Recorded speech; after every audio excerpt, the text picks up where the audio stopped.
This is Optimal Startup Daily, episode 285, Why You Are Good Enough to Succeed by Koch with EOFire.com. And I am your host and your narrator. My name is Dan, and happy Monday to you. Hope your week is off to a great start. This is the podcast where I read to you from some of the best blogs on entrepreneurship. We take this great content that we found and we put it into audio form for you so you can take it with you on the go. And with that, let's get right to today's post as we optimize your life. Why You Are Good Enough to Succeed by Koch with EOFire.com. Entrepreneurs who are just starting out all have a common obstacle to tackle. It's what I call the personal qualities paradox, the fear of not being enough, of not having what it takes to build a profitable business even though you know that you have the necessary skills to do it. So many great ideas never become reality. Their inventors don't execute on them due to a lack of awareness of their personal qualities. Before I actually started my first business, I had a hard time wrapping my head around becoming an entrepreneur. I was scared of not being able to make money on my own, so I started my business on the side and kept the income from my full-time job. While I built my business and got connected with like-minded entrepreneurs all over the world, I realized that it's common among first-time entrepreneurs to not believe in themselves. Even though they have the personal qualities, the right skills, and a ton of talent to successfully execute their ideas, a lot of entrepreneurs shy away from taking the leap. I think a lot of these feelings stem from our education and from how society works. Common misconceptions in our society. There are numerous beliefs in our society that hold people back from implementing their natural talents in everyday life and from being the best they can be. In our education, we're taught by our parents and by our teachers that we have to achieve at least mediocrity in all school subjects in order to move up. We're told, work on your weak subjects. We're led to believe that we have to achieve at least mediocre grades to move up. Therefore, we concentrate on getting those mediocre grades instead of focusing on what comes easy to us, our personal qualities. The problem with this is we don't learn to focus on our strengths. Instead of embracing our true skills and talents, we're working on our so-called weaknesses just to become as good as everyone else. These types of learning processes usually aren't too much fun. In fact, they actually feel painful when it comes to certain topics that we just can't understand.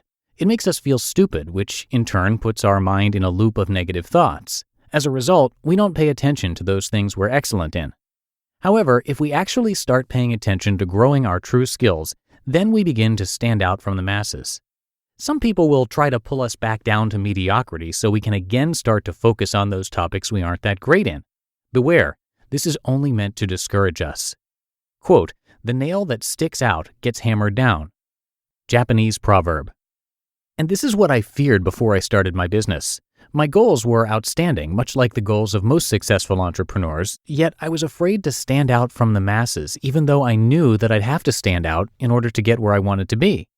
When you think about starting a business, there's no way not to stand out from the masses, and that's a good thing. When you decide to take action, you're automatically leading by example. Think of all those people out there who are also scared to start their business. Once they see your business grow and hear your story, you'll be an inspiration. We're also told you can become anything you want to be. While for some people this may be true, I believe it isn't true for the vast majority of us. Spending time on learning a new skill that doesn't come easy to us most often feels exhausting and frustrating. For example, I can't paint a nice picture to save my life. Of course, I could learn how to paint, but the process would take forever, or at least it would feel that way. Instead, it's much easier and more enjoyable for me to learn new technical stuff. Unlike suffering through painting, I enjoy spending time leveraging the opportunities technology gives me, and my personal qualities lend to the topic. Several entrepreneurs tend to focus on learning new skills just because someone told them they need to do everything on their own. I made this mistake myself in the beginning, too. When I was working as a web designer, I completed all of my projects myself without asking others for help. Those projects weren't very profitable simply because it took me a long time to plan, design, code, and set up the websites. It wasn't until I started leveraging other people's skills that my web design projects became much more profitable. It's pretty straightforward. Seeing results in fields where you don't possess much talent takes longer compared to someone who possesses that particular talent. We can't be good at everything, meaning we don't have to run our businesses all by ourselves.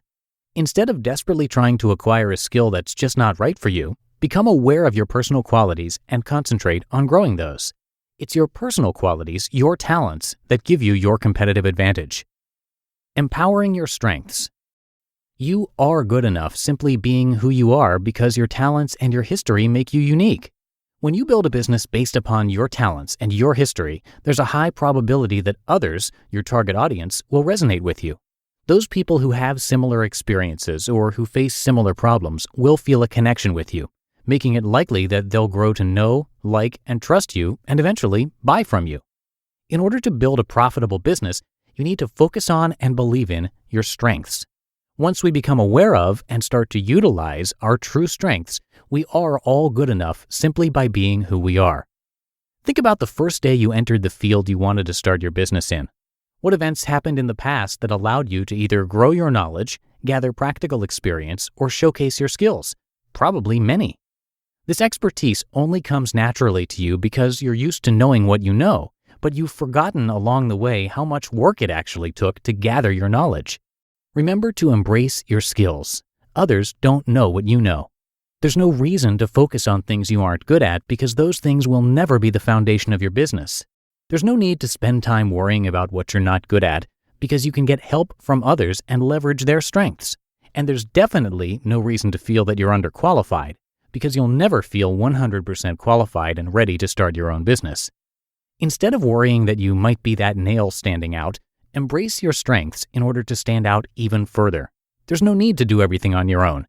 You need to leverage other people's expertise to see the maximum growth and success in your own business. The final question you need to ask yourself in overcoming the personal qualities paradox is, are you willing to be the nail that stands out from the masses and that can't be hammered down? Starting your own business will always put you in uncomfortable situations. But instead of being paralyzed by fear, you can choose to take action, crush those situations, and ignite your business. You just listened to the post titled, Why You Are Good Enough to Succeed, by Jan Koch with EOFire.com.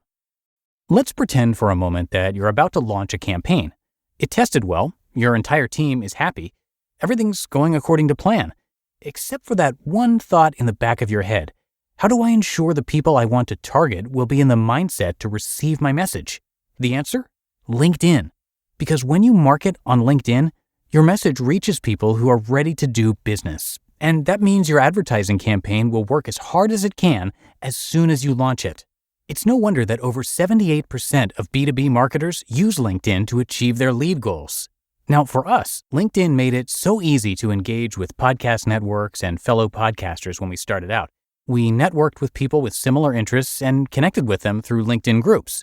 Some authors even found us on LinkedIn to narrate their articles. It is an amazing community, and LinkedIn helped us achieve our business goals.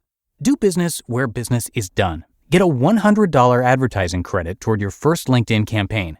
Visit linkedin.com/OSD. That's linkedin.com/OSD. Terms and conditions apply. And thank you to Jan for this post. She is a guest writer on EOFire, and she's a writer, editor, and communications consultant who's been partnering with thought leaders in business, academia, and the public sector for more than 2 decades, helping them make their mark in the marketplace of ideas. She translates complex and dry subjects into clear, engaging pieces, and she's written about a wide range of topics. So come by this article on EOFire.com to learn more. I have it linked in this episode's description for you. And of course, thank you to the team at EOFire for letting us grab articles from their site to share with you. There's a wealth of knowledge on EOFire, which, by the way, stands for Entrepreneurs on Fire. John and Kate have resources, a podcast, a blog, of course, and something they do that's really unique. They share their monthly income, which is often over $200,000. Again, that's monthly. You can see the breakdown of where that income comes from, plus their expenses and much more. So again, thanks to John and Kate for sharing their knowledge and those reports. Now, if you'd like to hear more podcasts where we narrate blogs for you, search for Optimal Living Daily wherever you're hearing this show. We cover personal development, finance, health, relationships, and more on our other shows, and it's a great way to get articles that cover a bunch of different topics. So if you like this format, again, search for Optimal Living Daily to find and subscribe to all of our shows for free. It's greatly appreciated, and of course, it helps to keep all these shows going. And that's going to do it for me today. I thank you so much for listening to this show and being a subscriber. Make sure to hop on back tomorrow where I'm going to have a post from James Altucher. So I'll see you there, where your optimal life awaits.